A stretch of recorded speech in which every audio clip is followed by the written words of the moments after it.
Assalamualaikum warahmatullahi wabarakatuh. Bismillahirrahmanirrahim. Al-Fatihah ala hadhihi niyya wa ala kulli niyyatin salihah. Ala ma nawa sayyidil habib Umar wa ila hadratin Nabi sayyidina Muhammadin sallallahu alaihi wa alihi wa sahbihi wasallam. Bismillahil Fatihah.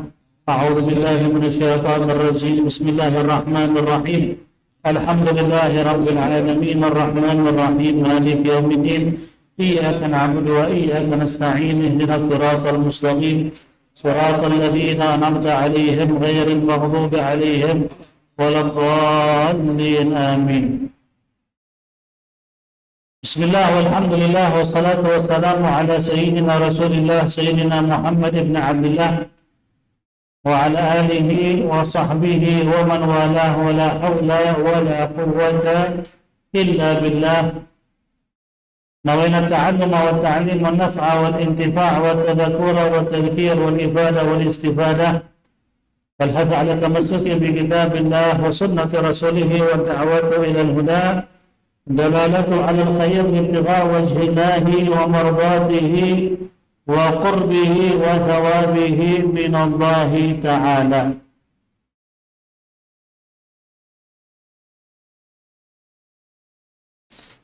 Yaqul al-musannif rahimahullahu ta'ala fi kitabihi ila an qala babul ijtihad.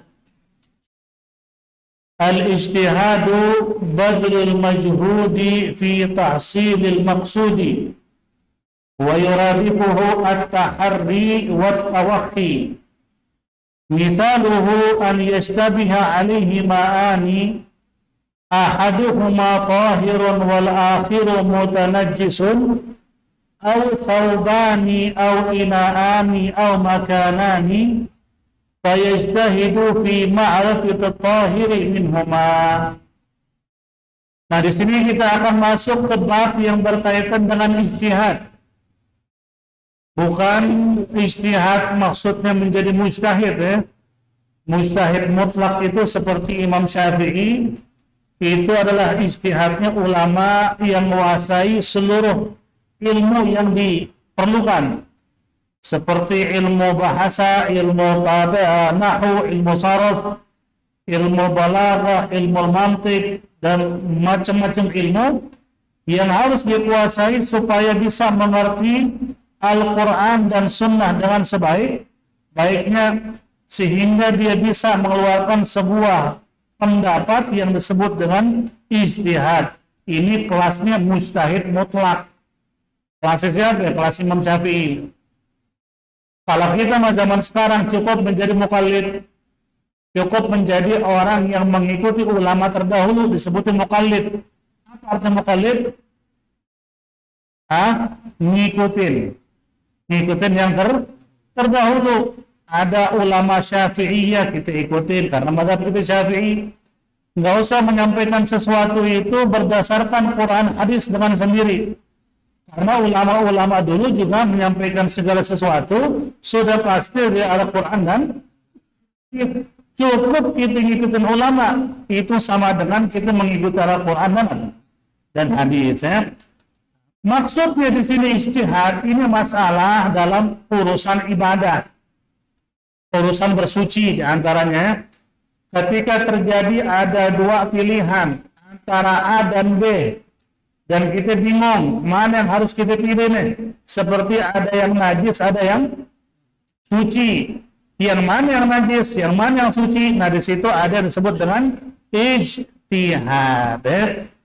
Nah, di sini dikatakan oleh para ulama, al-ijtihadu badlul maqsud fi tahsilil maqsud. Jadi ijtihad itu kalau dengan bahasa kita di Indonesia, yaitu mencurahkan segala kemampuan untuk menghasilkan tujuan. Segala kemampuan maksudnya apa? Pikiran, tenaga, semua dicurahkan untuk mendapatkan hasil dari tujuannya. Ketika saya ijtihad antara najis dan tidak najis, mana yang najis, mana tidak, saya harus menggunakan seluruh kemampuan tuh. Mungkin kita telah air yang mana yang kelihatannya ada najisnya, cium, ya kita ada. Pokoknya kita selidikin, seolah-olah saat itu kita jadi ada Detektif. Detektif untuk tujuan apa? Mengetahui mana yang najis, mana yang suci. Itu disebut dengan ijtihad. Kalau bahasa Indonesia begitu. Contohnya apa artinya? Mencurahkan segala kemampuan. Kemampuan apa di sini? Nggak dijelasin di sini.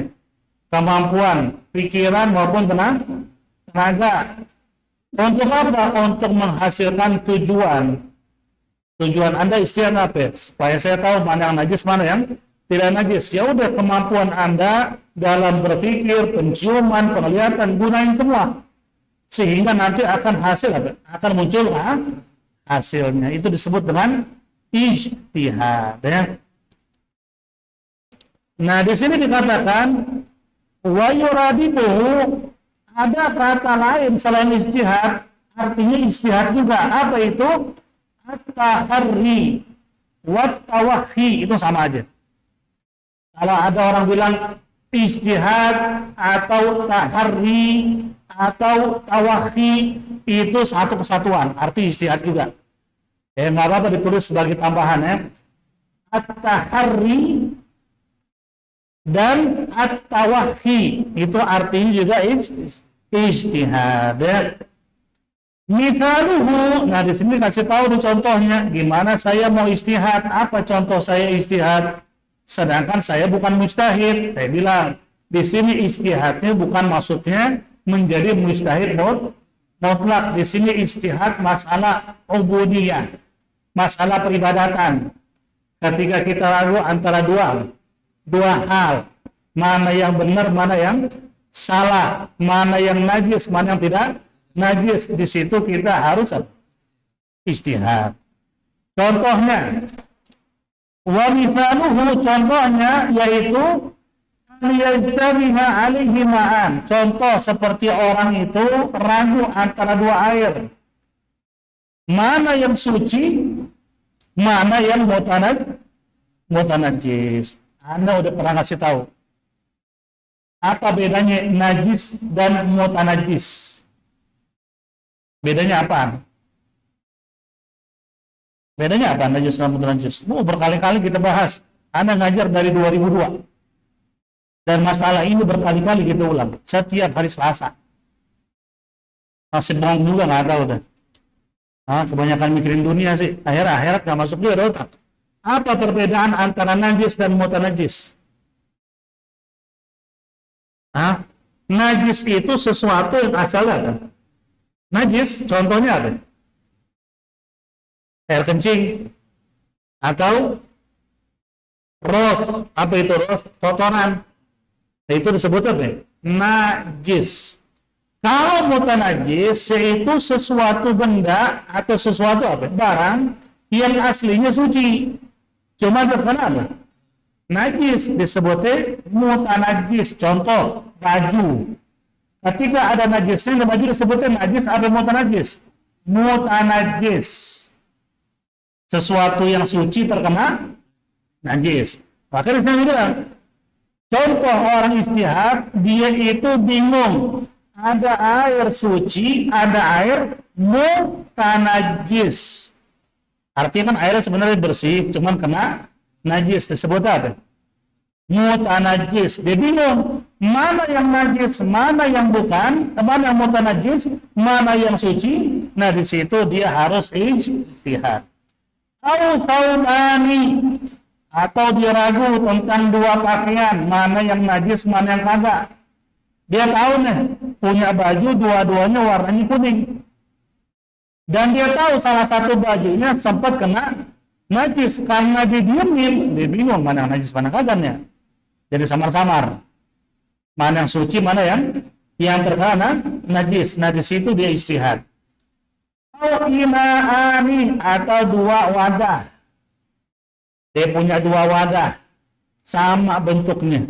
Cuman salah satu najis. Sempat dijilat anjing seandainya. Yang satu nggak dijilat, cuman bentuknya sama. Ketika kita mau pakai, yang najis yang mana deh? Bingung deh. Nah, itu dia harus ijtihad saat itu. Makanani, atau dua tempat. Di dua tempat contohnya apa? Anggapnya dua tempat itu seperti kursi. Kursinya sama bentuknya. Salah satu kita yakin ada najisnya. Karena kita lihat, cuman didiemin kering, nggak ada bekas. Pas kita mau pakai, mana najis, mana kagak nih. Nah itu disebut apa? Dia harus istihad. Fayajtahidu fi ma'rifatit tahiri minhuma, maka dia wajib beristihad supaya tahu mana yang suci, mana yang terkena najis. Hukum orang istihad. Apakah kalau ada dua begitu tuh, ada yang diyakini suci, ada yang diyakini ada terkena najis. Apakah selalu wajib istihad? Apakah selalu wajib istihad dalam kondisi begitu? Kata ulama, taratan jaizan wa taratan yakunu wajibah. Terkadang istihad itu boleh, terkadang istihad itu wajib. Nanti kita kasih gambaran.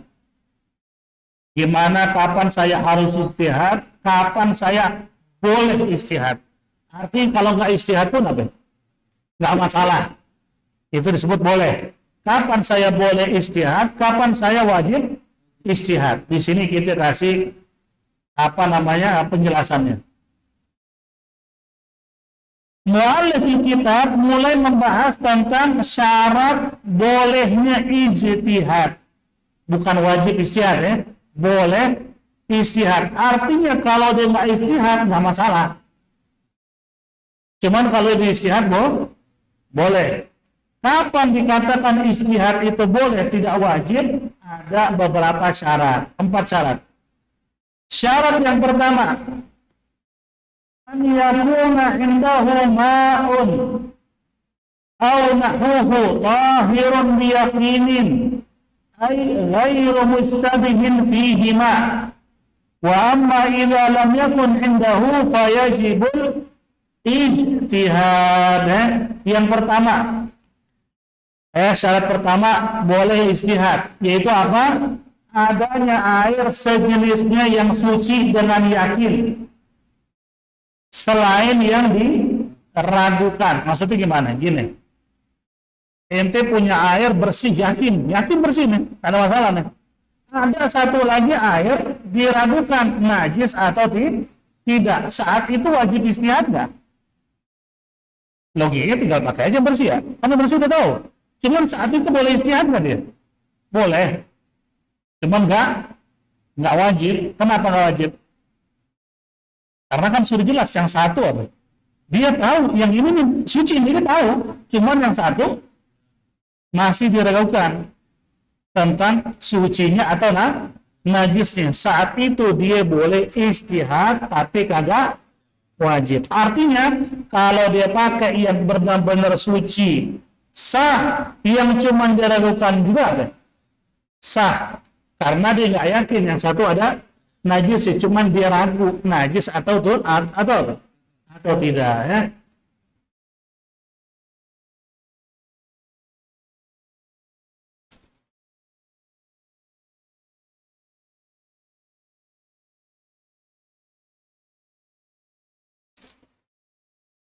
Nah ini kalau dua tadi ya, kita tahu kan kemarin kan, itu syarat pertama. Syarat yang kedua, ta'addudul mustadahi fihi, fa illam yata'addad fala yajuzul ijtihad kan najasatil lati waqa'at ala thawb wa juhila mahalluha fa yajibu hina idzin ghaslu thawbi kullihi. Ta'addudul mustabih. Syarat yang kedua, ada kemungkinan syarat kedua, barang yang diragukan lebih dari satu ya.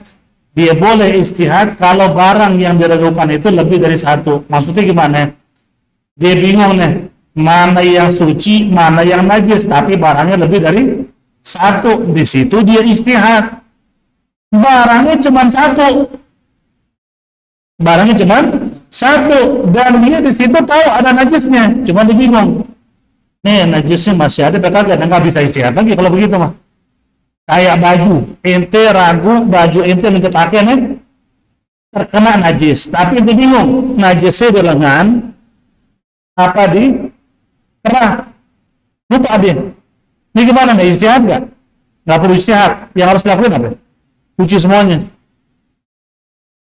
Nah itu nggak boleh karena yang dia ragukan nggak lebih dari satu. Boleh istihad kalau yang diragukan apa?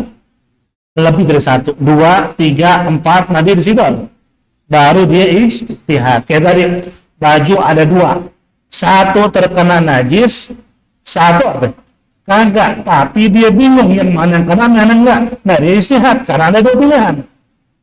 Baju terkena najis, cuma bingung. Dia najisnya di kerah, di lengan, atau di kerah. Perlu istihad lagi nggak? Nggak perlu. Kenapa? Barangnya cuma satu. Kita sudah yakin untuk barang satu ada najisnya, tapi ente bingung posisi najisnya di mana. Yang apa yang harus kita lakuin? Cuci semua, nggak bisa istirahat lagi.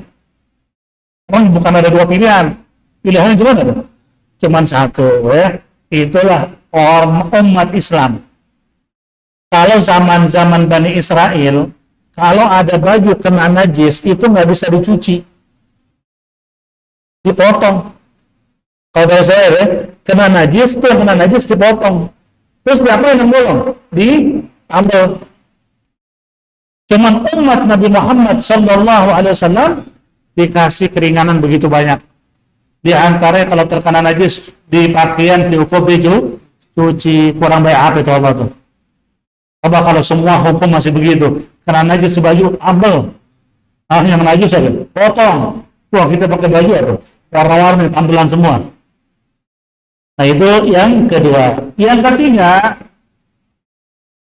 an yakuna lil alamati fihi majalun ay yumkin ma'rifatu tahir minal mutanajjis atau ma'rifatu alladhi yahillu minal ladhi yuhram bi alamatin. Fa idza lam yumkin fala yajuzu al-ijtihad kan istabahat mahramahu bil ajnabiyat ma'surat fala yajuz lahu nikah min ihdahunna. Yang ketiga, syarat ketiga ya, boleh ijtihad. Ada kemungkinan besar bisa mengetahui mana yang suci, mana yang najis. Mungkin dari tanda-tanda. Jadi ada apa namanya kalau bahasa lain, ini bahasa Indonesia di sini agak ruwet sih. Kayak ngobrol. Jadi yang ketiga, al yakunu lil alamati fihi majal, artinya ada kemungkinan untuk apa? Mengetahui tanda-tanda mana yang najis, mana yang tidak. Masih ada kemungkinan. Contoh mungkin gini, ayat 2 dia ragu nih, mana yang najis, mana yang terkena najis, mana yang suci. Tapi dia bisa teliti tuh, oh ini agak keruh-keruh dikit kan. Dan di situ dia bisa istihad. Bisa istihad di situ karena masih ada kemungkinan bisa mengetahui apa? Tanda-tanda kenajisannya. Di situ boleh istihad. Kalau nggak ada, murni dua-duanya bersih, dua-duanya bening, nggak ada tanda yang kemungkinan besar dia boleh istihad. Di situ nggak boleh istihad. Yang harus dilakukan gimana? Buang dua-duanya, nggak bisa dipakai. Nggak bisa dipakai dua-duanya. Nah itu, kalau ente sekarang ragu 2 air, kan syarat ketiga istihad itu masih ada kemungkinan apa? Mengetahui tanda-tanda, mungkin dari sifat warna, dari kekentalan, atau dari bercat benar najis. Di situ dia boleh istihad. Kalau nggak ada tanda sama sekali, sama-sama bersih, contoh aja apa itu? Contohnya 2 pakaian seandainya kayak tadi ya. Cuman dua pakaian ini yang dia ragu nih, mana yang najis, mana yang tidak. Cuman salah satu nih yang diragukan masih ada tanda-tanda tuh. Mungkin kayak ada bekas najis kering, kayak ada bekas bercak. Nah di situ dia boleh istihad. Dia ragu dua-duanya nih, mana yang najis, mana yang kagak. Dua-duanya warnanya sama, tapi hampir nggak bisa dibedain. Mana yang najis, mana yang tidak najis. Masih boleh istihad nggak? Nggak bisa. Jadi syarat yang ketiga, artinya apa tadi? An yakuna lil alamati fihi majal, yaitu ada kemungkinan besar bisa mengetahui mana yang suci, mana yang najis. Dari segi apa? Mungkin berdasarkan tanda-tanda, baru dia boleh istihad. Kalau nggak bisa. Ente tahu salah satunya air najis, tahu tadi sempat di situ, mungkin kita anggap kucing kencing, wadahnya dua, tapi gue bingung mana nih. Saya berdekatin, kemungkinan bisa dibedain nggak dari warna? Enggak, sama-sama bening. Dicium nggak ada aroma, dilihat persis bening. Bisa istihad nggak? Nggak bisa. Kenapa nggak bisa? Karena itu nggak dapat kesempatan buat istihad di situ. Itu udah bingung. Warna sama, jernih, nggak ada tanda-tanda yang memungkinkan ada untuk istihad. Orang bisa istihad itu karena ada tanda. Selama nggak ada tanda, dia nggak boleh istihad. Itu maksud syarat yang ketiga. Nanti anak ulama lagi dari awal syaratnya. Kemudian yang keempat, an yakuna likullin minal mustabahi fihi aslun minat tathhir. Nah, di sini kasih contoh yang ketiga tadi. Contoh di luar yang kita kasih contoh. Seperti begini. Ada perempuan satu ruangan, semua bercadar. Dan dia di situ lagi masuk ke ruangan itu disuruh milih mana yang akan jadi istri dia. Ya anggap mungkin santri, kiai, ngeluarin murid ini. Lo pilih yang mana? Cuman salah satu di antara mereka tuh tadi dia. Tapi mereka maksud, arti maksud bisa dihitung, jumlahnya nggak banyak. Anggapnya 12 orang. Cuman salah satu di antara 12 orang itu ada adiknya. Dia bisa gak nekat langsung main nyomot yang itu, gua kawinin? Nggak bisa kata ulama. Dia nggak boleh istihad. Kenapa nggak boleh istihad? Karena dia nggak bisa mempunyai tanda, semua bercadar dan saudaranya ada yang nggak bersuara, ada yang diem, cadarnya sama, tingginya hampir mirip dan mau kurusnya hampir sama. Dia mau main nunjuk, yang itu jadi gini gua, nggak bisa kata ulama. Kenapa nggak bisa? Karena dia nggak mendapatkan kemungkinan di mana dia tahu mana adanya mana yang bukan. Kalau tahu masih bisa, kalau nggak tahu nggak bisa.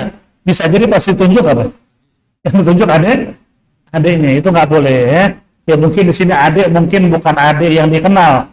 Selama ini mungkin orang udah tahu deh dia punya adik, cuman dia bingung nggak ada yang mana, pisah dari kecil. Di pondok itu lagi adiknya, dan di pondok itu orangnya cuma 12 orang. Itu salah satu di antara mereka adiknya, tapi dia nggak kenal yang mana karena dari kecil pisah. Boleh nggak nunjuk perkawinan? Nggak bisa, karena dia nggak dapat nggak dapat peluang untuk beristihad. Kenapa? Karena nggak ada tanda. Dia nggak tahu adanya gimana bentuknya, suara adanya kayak gimana dia nggak tahu, karena pisah dari kecil. Itu nggak boleh. Sama kayak tadi ayat 2, tanda-tanda mana yang najis mana yang suci nggak ada, hampir sama. Tapi dia yakin yang satu najis, boleh istihad nggak bisa. Syarat istihad yang ketiga tadi, dia ada kemungkinan besar bisa mengetahui mana yang najis, mana yang tidak dari tanda, baru dia boleh istihad. Yang keempat, an yakun likullin minal mustabahi fihi aslun fi tathhir awal hilm. Ay an yakuna aslun kulli minal mustabahi fihi tahiran aw halalan. Fala yasih in kana asluhu najisan ka baulin khalisin aw muharraman kal mayyitati. Jadi syarat yang keempat, masing-masing dari perkara yang serupa itu asalnya merupakan perkara yang suci. Maksudnya gimana? Ini maksudnya gimana nih? Yang keempat, an yakun likulli minal mustabahi fi aslin fi tathhir. Yang diragukan itu adalah perkara yang halal, cuman kena najis. Kalau perkara haram atau perkara yang asli najis, dia boleh istihad nggak? Contoh gini, dia ada 2 ember, dua-duanya ember ada najis, sama-sama isinya maaf ini ilmu air kencing. Tiba-tiba pas dia lagi mau istihad, pas dia mau pakai, gue istihad dulu nih, mana suci mana enggak. Kira-kira orang gila apa waras? Masih boleh istihad nggak? Nggak boleh. Kenapa? Yang dia istihadin bukan perkara yang halal, seperti bangkai. Udah jelas bangke. Pas mau dimakan, ini bangke, apa dipotong ya? Istihad dulu deh. Itu nggak perlu. Kenapa? Karena udah jelas perkara haram. Makanya yang ketiga, yang keempat, an yakun likulli minal mustabahi fihi aslun fi tathhir wal hil. Jadi perkara yang dia istihadin itu perkara yang suci atau yang halal asalnya. Cuman kena najis. Nah di situ dia baru istihad. Yang asalnya najis atau asalnya haram, dia nggak boleh beristihad. Buat apaan istihad? Itu maksudnya. Istihad itu perkara yang diragukan, sedangkan aslinya itu adalah apa? Perkara halal atau perkara yang suci, perkara najis, baru muncul apa? Istihad. Anda ulang dari awal. Yang pertama tadi ya.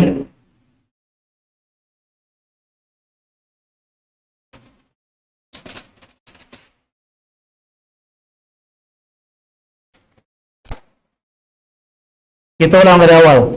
Kapankah saya boleh beristihad? Boleh, bukan wajib ya. Boleh beristihad.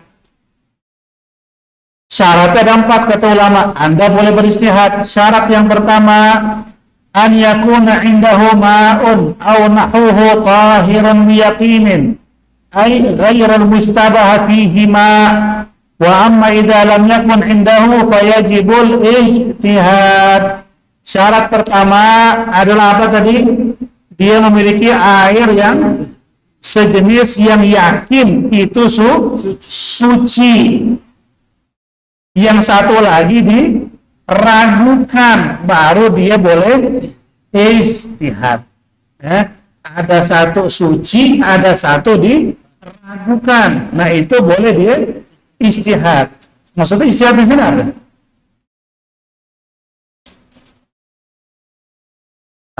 Istihad di sini dia boleh memilih deh.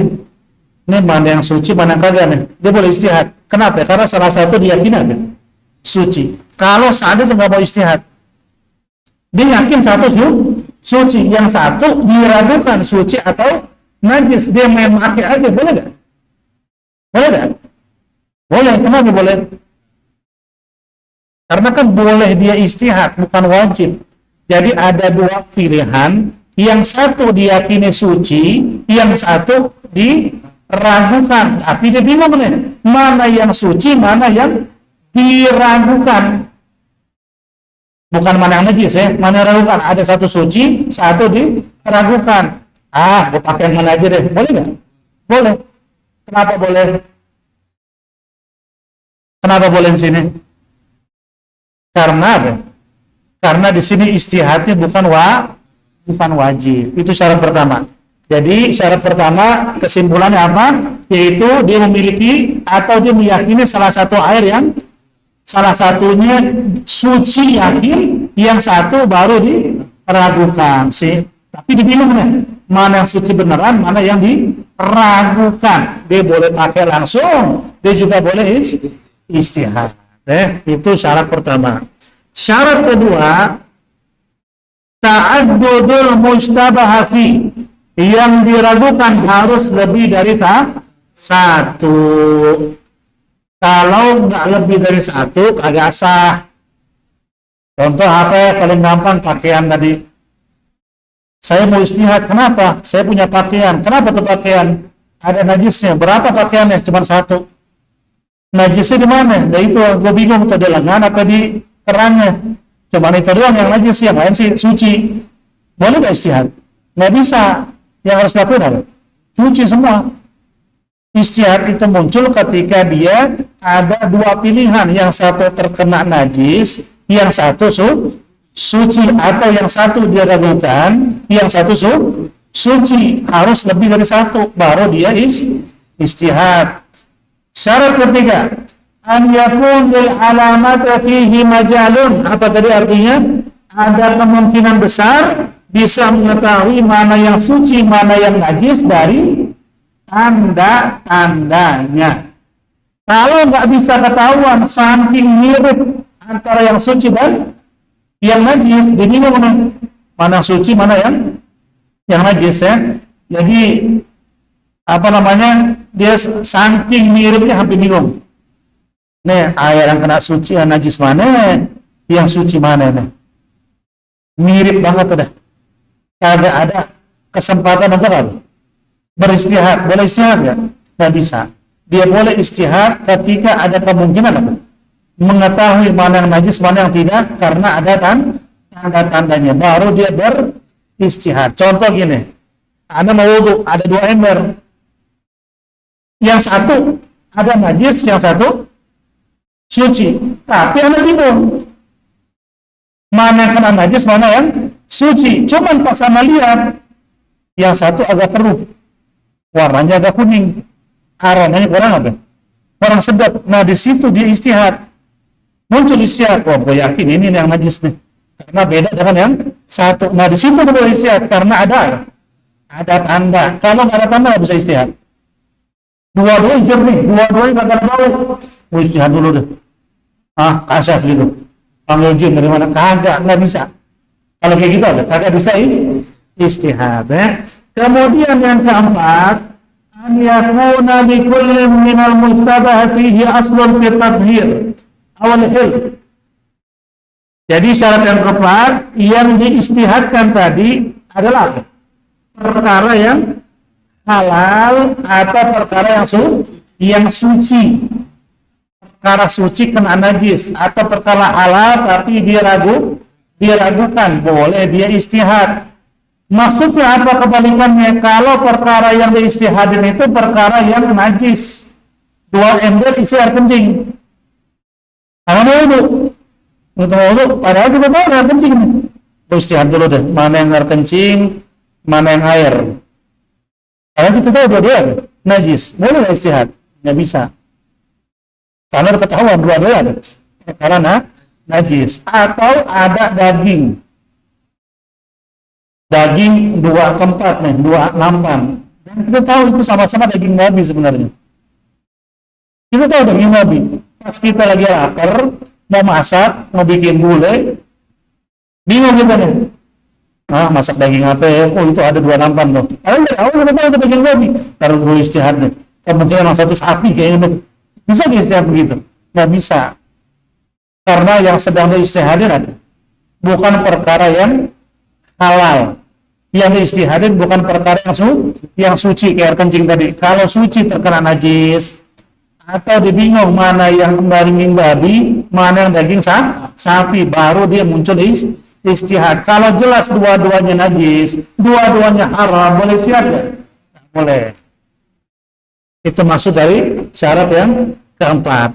Syarat keempat, an yakun likulli minal mustabah fihi aslun. Jadi perkara yang diragukan harus perkara yang asalnya suci atau asalnya halal, tapi dia ragu. Nah, itu baru muncul ijtihad. Ini 4 syarat untuk seseorang itu boleh berijtihad.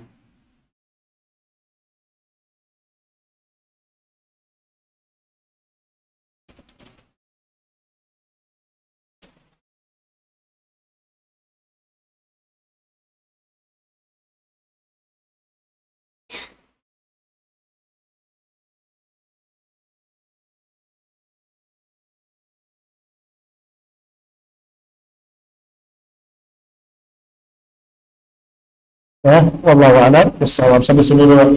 Nanti berikutnya kita masuk ke syurut wujub ijtihad. Syarat-syarat wajib beristihad. Tadi syarat boleh beristihad. Ada yang kurang paham, mana ulang? Tidak masalah. Baru kita kasih soal jawab ya. Ini masalah ini dulu.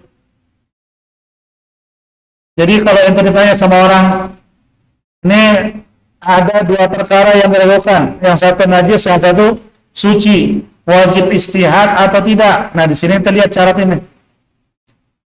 Jadi kapan boleh istihad? Yaitu ketika dia meyakini salah satu suci, yang satu diragukan.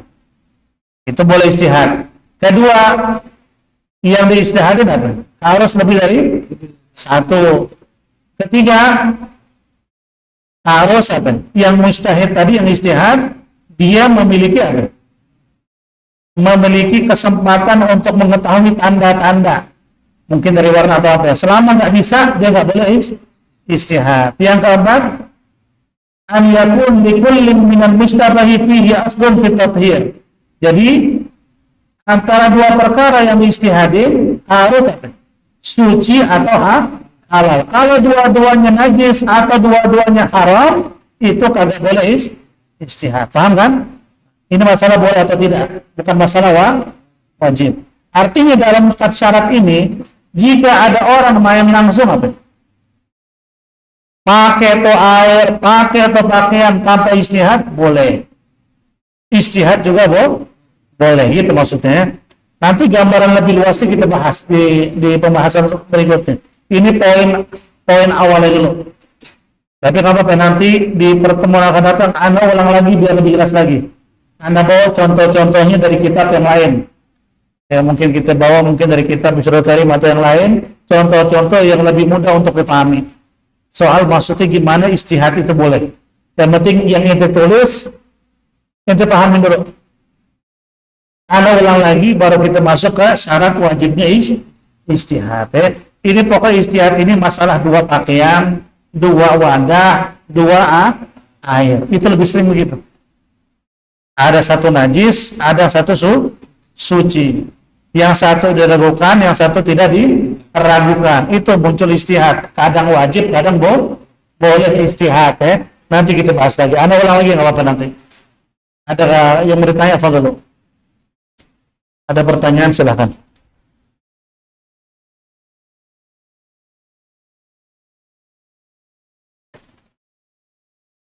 Apa? Waalaikumsalam warahmatullahi wabarakatuh. Nah, apakah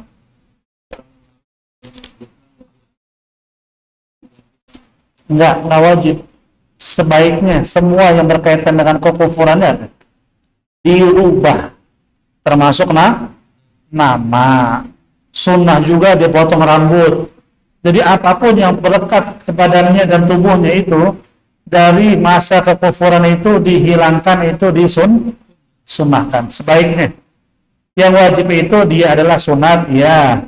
Mandi wajib, ya. Kalau dibalik dan sempat keluar mani semasa kafir, masuk Islam, dia wajib mandi. Hadas besar, dia wajib salat. Ganti nama, sebaiknya iya. Jadi apapun yang berkaitan dengan kekufurannya ditinggalkan. Kalau nggak ganti nama, haram nggak? Enggak. Cuman kan sebaiknya udah ganti, udah dipindah agama, ganti juga nama yang sesuai dengan agama. Nama sebelumnya sana Alex, masuk Islam jadi apa? Yusuf ke, Musa ke, cakep udah. Jadi orang tahu bahwa dia mu'allaf, ya. Dia mu'allaf masih dipanggil Alex, kadang-kadang teman-teman masih bingung. Kok mu'allaf berkata sih gitu. Sebenarnya untuk wajib enggak. Sebaiknya semua semasa kekufurannya itu dilepas. Bahkan dianjurkan sampai rambut kalau bisa dipotong biar tumbuh rambut Islami. Semua yang kekufuran buang. Seperti itu ya. Ada lagi? Apa?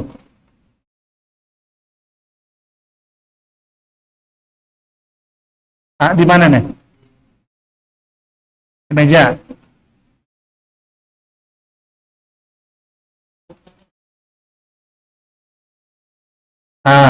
Ini bagus pertanyaannya.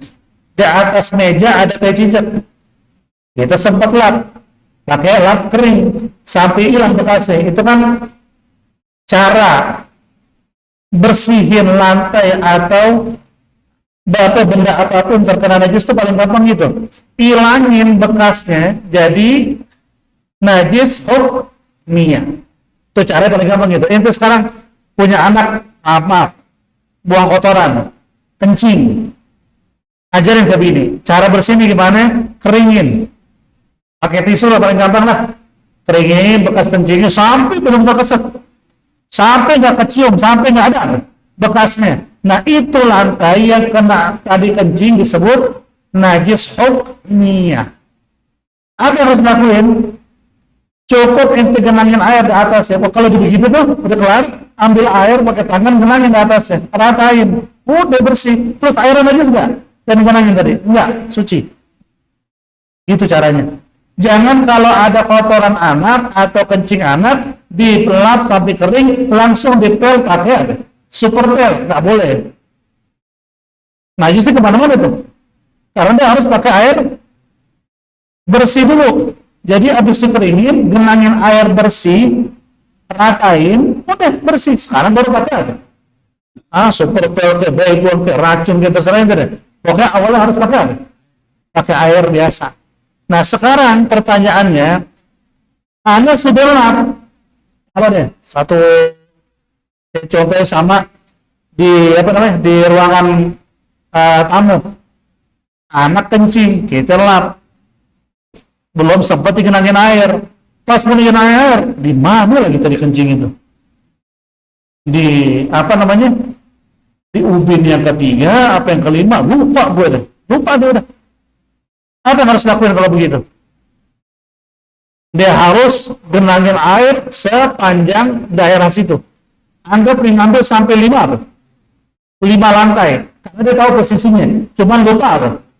Lupa di ubin yang mana. Udah berapa ubin tuh ambil sampai yang nggak masuk akal lah. Kemungkinan yang kita ragukan 3, ambil 5 ubin. 5 ubin itu apa? Genangin air. Ratain. Udah bersih. Yang jadi pertanyaan yang paling repot, kalau kita udah bersihin, kita nggak sempat genangan air, 2 hari kemudian bingung. Kemarin anak kencing di sebelah mana ya? Di sudut, apa di tengah, lupa deh, ngebleng. Ini gimana nih kalau begini nih? Kayak tadi pertanyaan Roy. Harus ruangan digenangin air. Nah, seruangan, maksudnya genangin air mana? Banyak gitu, enggak. Ente ambil mungkin kain pel, pakai air biasa, dalam kondisi basah, ente apa? Jangan langsung dipel ya. Ente tetesin deh, sebuah ruangan. Basahin. Sampai benar-benar basah, netes banyak. Sampai benar-benar basah, baru ente apa? Ratain. Begitu caranya. Makanya sebaiknya kalau sudah kena najis, dibersihin, kasih tanda. Buru-buru genangin air, udah aman. Udah aman. Habis itu air ke ciprat ke sono kemari kayak nggak najis. Caranya begitu ya. Hati-hati kalau ngebersihin yang najis, nggak tahu di mana posisinya. Maka sebaiknya kalau habis dilap kasih tanda. Buru-buru ambil air genangin, aman udah. Ini banyaknya mungkin anak. Aku yakin istri inti di rumah banyak yang salah. Yakin nih. Anak berat, anak kencing, main lap dulu sampai kering. Langsung pakai super pel, najis semua itu ruangan. Najis apaan? Oh, minyak semua. Terus gimana? Ya udah serumah yang kegulur. Buka ke atapnya berhujan. Nah itu ya, hati-hati masalah. Masalah bersih-bersih tadi. Sebenarnya mudah sebenarnya. Cuma kadang-kadang karena nggak tahu ilmunya, disangkanya udah bersih. Kan udah pakai yang super pel tuh, udah mati kumannya. Bukan masalah mati kuman. Mati kuman dengan hukum agama beda. Bukan soal mati kuman ya. Ini masalah najis atau tidak? Tidak najis. Seperti itu. Ada lagi terakhir. Insya Allah anda bahas lagi yang tadi kan. Ya masalah istihad tadi. Nggak apa-apa anda bahas lagi semua. Anda ulang lagi. Ada pertanyaan yang penting udah dicatat tadi 4 poin ini. Nanti anda kasih gambaran lagi.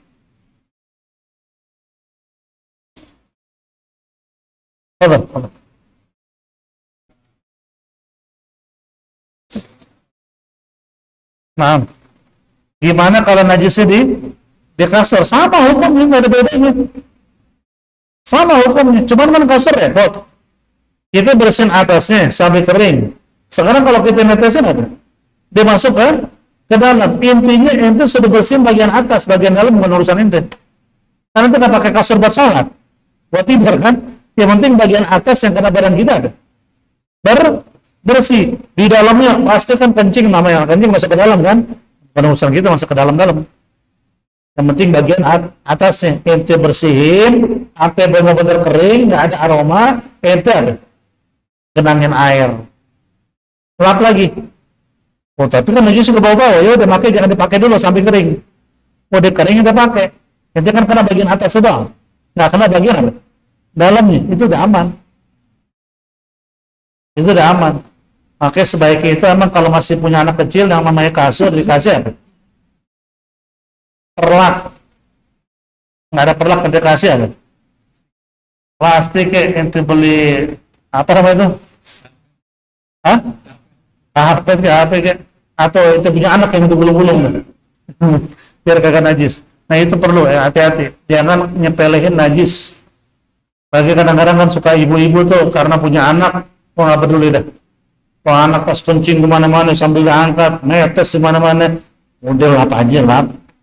Nggak tahu tuh sholat kagak sah, laki sholat kagak sah, ada najis kok, hukmiyah, kakinya basah, dia injak jadi najis tuh kaki. Karena kan nggak basah kaki, basah bukan basah banget, basah nempel. Nah ketika ditempel lagi begitu jadi najis kemana-mana. Itu penting dipelajari, jangan sampai salah ya. Ajarin kayak gini, kalau ada najis lap sampai kering, pakai lap kering, jangan pakai lap basah. Ingat, kalau ada najis pakai lap kering, kalau najis basah. Kalau najis kering ya nggak apa-apa deh, pakai basahin dikit tapi lap sampai kering, sampai benar-benar kering baru genangin air, udah aman. Seperti itu ya. Ada lagi nggak terakhir? Nah, nah, masalah cuci baju, nah ini penting. Baju yang dicuci di mesin cuci atau baju yang dicuci di bak, gimana cara cuci? Begini, intinya baju yang ingin dicuci tidak ada najis ainiyahnya, najis ainiyah, najis yang nampak. Kalau ada bersihin dulu. Seandainya ada najis tampak di lengan, bersihin dulu pakai air ledeng, tahu ledeng ya, air keran maksudnya. Bersihin keras, pada bersih, baru dikumpulin dengan apa? Pakaian yang kemungkinan nggak ada najis. Kalaupun ada najis apa? Najis hukmiyah. Gimana caranya? Air dulu yang dimasukkan ke ember atau pakaian dulu, ini berpengaruh loh. Hah? Pakaian dulu di dalam, baru air ngeguyur. Jangan penuhin wadah, baru pakaian dimasukin. Itu kalau ada najis hukmiyahnya, itu seair semuanya tuh najis. Cuman kalau dia najisnya hukmiyah berada di tempat, di pakaiannya, itu seperti lantai tadi, najis hukmiyah dikasih air. Jadi harus pakaiannya dulu, baru apa? Airnya ngocor. Insya Allah kayak mesin cuci yang sekarang begitu. Apalagi otomatis, masukin baju dulu baru apa? Airnya keluar. Nah, cuman syaratnya itu, kalau kita yakin ada najis hukmiyah, ghusalatul ula, cucian pertama itu jangan sampai dipakai sabun. Jangan dulu. Biar penuh, giling ke buang. Baru nanti yang kedua ketiga masukin sabun. Kalau kita yakin ada najis hukmiyah, kalau kita yakin ada najis ya nggak apa-apa, dari awal pakai sabun. Nah itu masalah di situ. Selama dia air duluan di atas pakaian duluan, air di atas yang sah. Air duluan dari pakaian masuk, bahaya kalau ada najis. Perbandingan kayak tadi lantai. Jadi kalau air yang muncul di atas pakaian seperti lantai yang ada najis hukmiyah, dikunculin air. Nah itu kayak gitu caranya kalau untuk nyuci. Maka ibu-ibu kalau nyuci itu kalau ada najis yang ainiyah yang nampak, bersihin dulu, apa namanya? Peres dulu sampai hilang, baru dicuci dengan pakaian yang lain. Jangan kencing anak celana udah pusing banget tuh celana, bukan dicuci dulu, masukin semua, aduk dah, pakai deterjen wangi emang, nggak asal salah penting, kalau najis semua. Nah itu harus ada, harus berhati-hati. Ya. Masalah usalah di sini juga akan dibahas. Itu bab usalah namanya. Bab cara cuci pakaian. Ada, Islam lengkap ngajarin semuanya.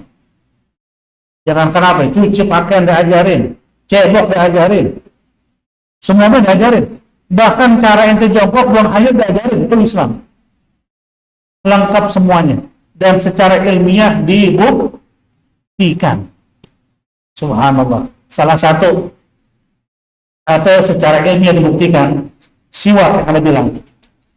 Siwak ini dibuktiin. Orang-orang bule mau tahu kenapa sih nabinya orang Islam itu sedikit-sedikit pakai kayu siwak. Kan sekarang lihat gigi ya, kayu siwak ada apa sih? Mereka ternyata ngumpulin beberapa batang kayu siwak, dimasukin ke air yang penuh dengan bakteri. Air dilihat pakai pembesar, bakteri isinya. Kayu siwak dimasukin, langsung mati seketika. Nggak pakai jeda. Begitu kena kayu siwak, mati semua bakteri. Nah, orang hebat apa itu Nabi itu? Maka kalau sering pakai siwak, apa? Bakteri di mulut apa? Ada mati. Sehat kita. Nah itulah, cukup ngikutin Nabi. Kalau ente mau nanya kebaikan, ya kebaikan dibawa sama Nabi semua. Nggak ada yang nggak sempat dibawa, semua sudah dibawa. Jadi kalau ada orang ngomong di luar ajaran Nabi, oh ini baik nih, ini bagus nih, udah deh. Kalau itu bagus, Nabi udah ngajarin. Nggak usah ngajarin kita udah. Semua sudah lengkap dari baginda Rasul Sallallahu Alaihi Wallahu a'lam bis-shawab. Al-Fatihah ala hadhihi niyyah wa ala kulli niyyatin salihah wa ila hadratin Nabi sallallahu Muhammadin sallallahu alaihi wa alihi wa sahbihi wa sallam. بسر الفاتحة أعوذ بالله من الشيطان الرجيم بسم الله الرحمن الرحيم الحمد لله رب العالمين الرحمن الرحيم مالك يوم الدين إياك نعبد وإياك نستعين اهدنا الصراط المستقيم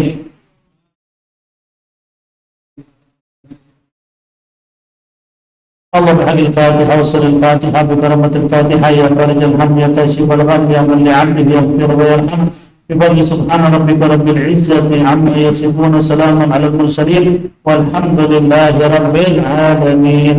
يا ربنا اعترفنا بأننا اغترفنا وأننا أسرفنا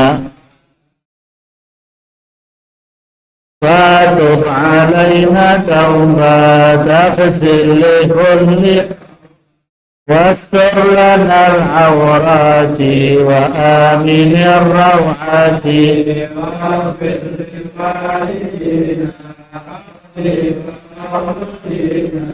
والأهل والإخوان وسائر الخلان وكل ذي محبة أو جيرة أو صحبة والمسلمين أجمعين